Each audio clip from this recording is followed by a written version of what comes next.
السلام علیکم۔ آج ہم سورۃ ہود کی جن آیات کا مطالعہ کریں گے وہ آیت نمبر 84 سے لے کر 88 تک کی آیات ہیں۔ اعوذ باللہ من الشیطان الرجیم، بسم اللہ الرحمن الرحیم۔ وَإِلَىٰ مَدْيَنَ، اور مدین کی طرف، أَخَاهُمْ، ان کے بھائی، شعیب کو بھیجا۔ قال، اس نے کہا، یا قومی، اے میری قوم، اعبدوا، تم عبادت کرو، اللہ تعالیٰ کی، ما لکم، نہیں ہے تمہارے لیے، من الہ، کوئی معبود، غیرہ، اس کے علاوہ، ولا تنقصوا المکیال، اور نہ تم کمی کرو ناپ میں، والمیزان، اور نہ ہی تول میں، انی، بے شک میں، اراکم، میں دیکھتا ہوں تمہیں، بخیر، اچھی حالت میں، وانی، اور بے شک میں، اخاف، میں ڈرتا ہوں، علیکم، تم پر، عذاب سے، یوم محیط، گھیر لینے والے دن کے۔ آج کے رکوع میں ہم شعیب علیہ السلام کی قوم کے بارے میں پڑھیں گے۔ شرک ایک ایسی بیماری ہوتی ہے جو ہر قوم میں پائی جاتی ہے، بالخصوص ان اقوام میں تو ضرور موجود ہوتی ہیں جن کی طرف انبیاء مبعوث ہوتے رہے ہیں۔ یہی وجہ ہے کہ تمام انبیاء کرام کی دعوت شرک کی تردید اور توحید کی دعوت تھی۔ اہل مدین نے نمایاں اخلاقی خرابی، ناپ تول میں کمی کی تھی۔ یہ ان کا معمول بھی بن چکا تھا کہ جب اس کے پاس کوئی چیز فروخت کرنے کے لیے آتے تو اس سے ناپ اور تول میں زائد چیز لے لیتے، اور جب خریدار کو چیز فروخت کرتے تو ناپ میں بھی کمی کر دیتے اور تول میں بھی ڈنڈی مار لیتے۔ حضرت شعیب علیہ السلام نے انہیں ایک اللہ کی عبادت کرنے کے حکم کے ساتھ ہی ناپ تول میں کمی سے بھی روکا کہ کسی کا حق نہ مارو، اور اللہ تعالیٰ کا یہ احسان یاد دلایا کہ اس نے تمہیں اچھے حال میں رکھا ہے، اور اپنا ڈر ظاہر کیا کہ اگر تم مشرکانہ حرکت اور ظالمانہ روش سے باز نہیں آؤ گے تو تمہاری یہ آسودہ حالی بدحالی میں بدل جائے گی، اور قیامت والے دن تم عذاب سے نہیں بچ سکو گے۔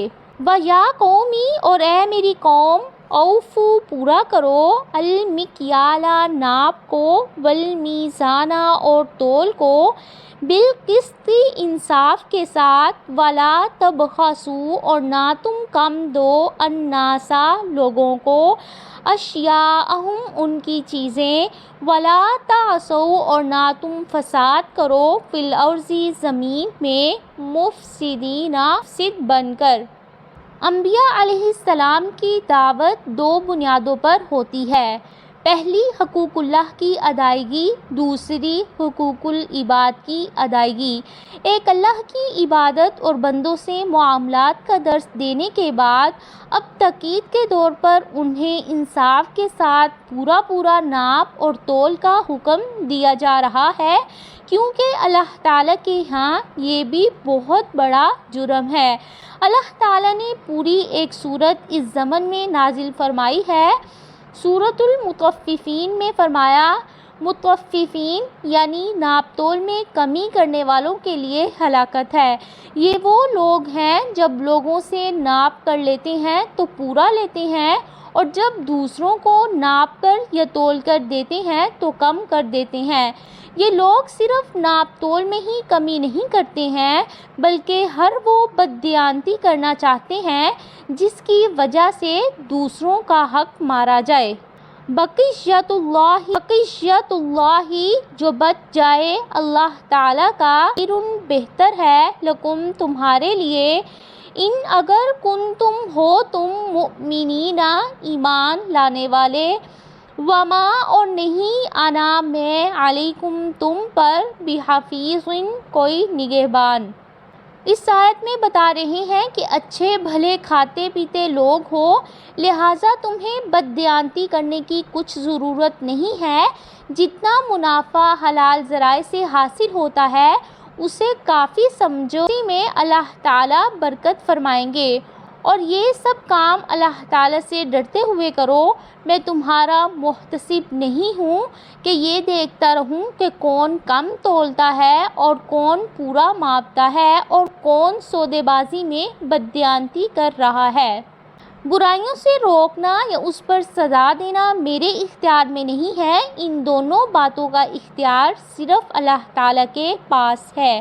قالوا انہوں نے کہا، یا شعیب اے شعیب، الصلاۃ کیا نماز تیری تأمرک کا حکم دیتی ہے تجھے، ان نترک یہ کہ ہم چھوڑ دیں، انہیں جن کی یعبدوا عبادت کرتے تھے، آباؤنا ہمارے آباء و اجداد، او ان نفعل یا ہم نہ کریں، فی اموالنا اپنے مالوں میں، ما نشاء جو ہم چاہیں، انک بے شک تو، لانت الحلیم الرشید البتہ تو ہی نہایت بردبار سمجھدار ہے۔ انہوں نے کہا، کیا تو اپنی نماز کا دائرہ عمل اس قدر وسیع سمجھتا ہے کہ دوسروں کے مذہبی اور مالی معاملات میں بھی دخل دینے لگے؟ ہماری مرضی ہے، جس کی چاہیں پوجا کریں اور جس کی چاہیں بندگی کریں، اور یہ مال جو ہمارے اپنے ہیں ان میں جس طرح چاہیں تصرف کریں، جائز اور ناجائز جیسے چاہیں کمائیں، کوئی ہمیں کیوں ٹوکے؟ یہ وہی سیکولر سوچ ہے جو آج کل بھی معاشرے میں چل رہی ہے کہ نماز اور دین ہر شخص کا ذاتی مسئلہ ہے۔ مملکت اور دنیا کے معاملات میں اللہ تعالیٰ کے احکام کے ہم پابند نہیں ہیں۔ اگر رسول اللہ صلی اللہ علیہ وآلہ وسلم کی دعا نہ ہوتی کہ یا اللہ میری امت کو عام عذاب سے ہلاک نہ کرنا، تو کب کا عذاب آ چکا ہوتا۔ انت الحلیم الرشید، اس آیت کے کئی مطلب ہو سکتے ہیں۔ ایک یہ کہ تم تو خاندان میں بڑے بردبار اور نہایت سمجھدار سمجھے جاتے تھے، تمہیں کیا ہو گیا ہے کہ ایسی اکھری اکھری باتیں کرنے لگے ہو؟ قال اس نے کہا، یا قومی اے میری قوم، ارأیتم کیا تم نے دیکھا، ان اگر کنت میں ہوں، علی بینۃ ایک واضح دلیل پر، من ربی اپنے رب کی طرف سے، ورزقنی اور اس نے دیا مجھے، منہ اپنے پاس سے، رزقاً رزق، حسناً اچھا، وما ارید اور نہیں میں چاہتا، ان یہ کہ اخالفکم میں مخالفت کروں تمہاری، الی ما اس کی طرف جو انہاکم میں روکتا ہوں تمہیں، عنہ جس سے، ان نہیں ارید میں چاہتا، الا الاصلاح مگر اصلاح، ما جتنی استطعت میں طاقت رکھتا ہوں، وما اور نہیں توفیقی توفیق میری، الا مگر باللہ اللہ تعالیٰ کے ساتھ، علیہ اسی پر، توکلت میں نے بھروسہ کیا، وإلیہ اور اسی کی طرف، انیب میں رجوع کرتا ہوں۔ اپنی قوم سے فرمایا، دیکھو میں اپنے رب کی طرف سے کسی دلیل اور حجت اور بصیرت پر قائم ہوں اور اسی کی طرف تمہیں بلا رہا ہوں۔ جن کاموں سے میں تمہیں روکتا ہوں، بھلا میں ایسے کام کر سکتا ہوں؟ میں تو خود تمہاری اصلاح کرنا چاہتا ہوں اور ہر پریشانی کے وقت اسی پر بھروسہ کرتا ہوں اور اسی کی طرف رجوع کرتا ہوں۔ وما ارید ان اخالفکم میں جو تمہیں اللہ کے ساتھ شرک سے اور ماپ تول میں کمی سے منع کر رہا ہوں، اس کا مقصد ہرگز یہ نہیں ہے کہ تمہیں تو اس سے باز رہنے کی تلقین کروں اور خود اس کا ارتکاب کروں۔ میں تم سے جو بات بھی کہتا ہوں، پہلے خود اس پر عمل کرتا ہوں۔ وما توفیقی الا باللہ آج میں تمہیں جو نصیحت کر رہا ہوں یا کرنا چاہتا ہوں، اس کو جاری رکھنے اور اس کی کامیابی کا دار و مدار صرف اور صرف اللہ تعالیٰ ہی پر ہے۔ یہ تھیں آج کی آیات جن کا ہم نے مطالعہ کیا۔